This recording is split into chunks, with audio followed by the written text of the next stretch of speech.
Listen to Anna's adventures. Fantastic.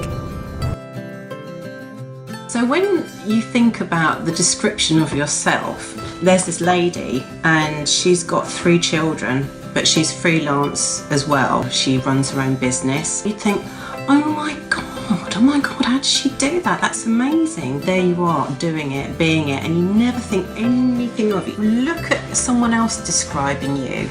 There's this lady and she's done this, this and this and this, and look at how amazing she is. You would look at the person and think, yeah, they are really amazing, and we have to do that about ourselves and acknowledge the things that we are really good at and all the things we cram into our lives and how we juggle and how we do it and how we keep going. Our strength is something amazing. Women's strength is just astounding. The things that women get thrown at them, it's not that men don't, but women are just so capable. From meeting lots of different women and seeing how they've turned a corner, and quite often at sort of 50 or something, life throws them a curveball and they have to get on and cope with it, and they find a way of coping and enhancing or changing their lives. In your youth, what would have been your survival things you had in your bag? Lipstick, pre-phone, Filofax. My mum is in her 80s and very much of a generation where sort of self-depreciation, I don't matter, oh it's all right, it's just for me, and that drives me nuts. Because she is the most amazing person. She looks after my children in her 80s, brought up my brother as a single mother, married not 1 but 2 black men in the 50s and the 70s.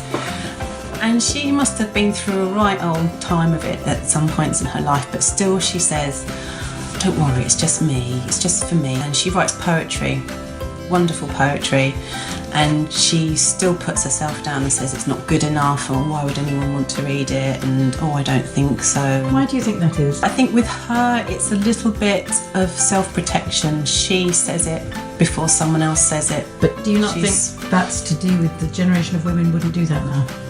No, I don't think they would. Even women in their 60s now and 70s are very much more, I'm going to give this a go, and I'm going to do it. I'm going to get out there and do it, and even if you say it's not so good, okay. Instagram's work, kind of necessary tool, which I have a bit of a love-hate for sometimes.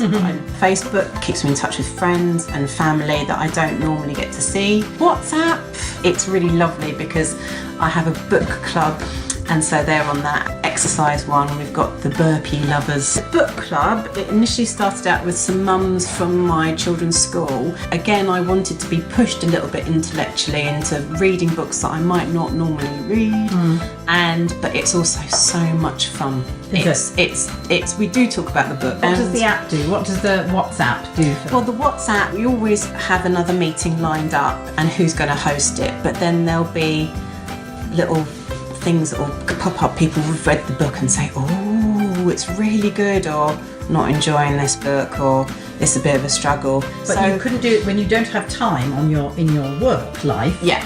All of you can communicate instantly. Yes. Yeah.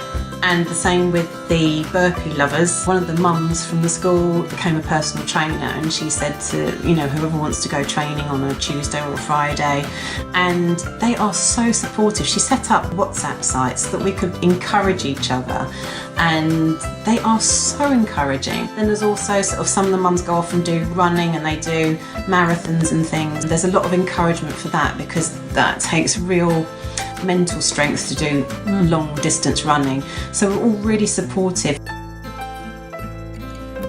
You reap what you sow, don't give up, be kind.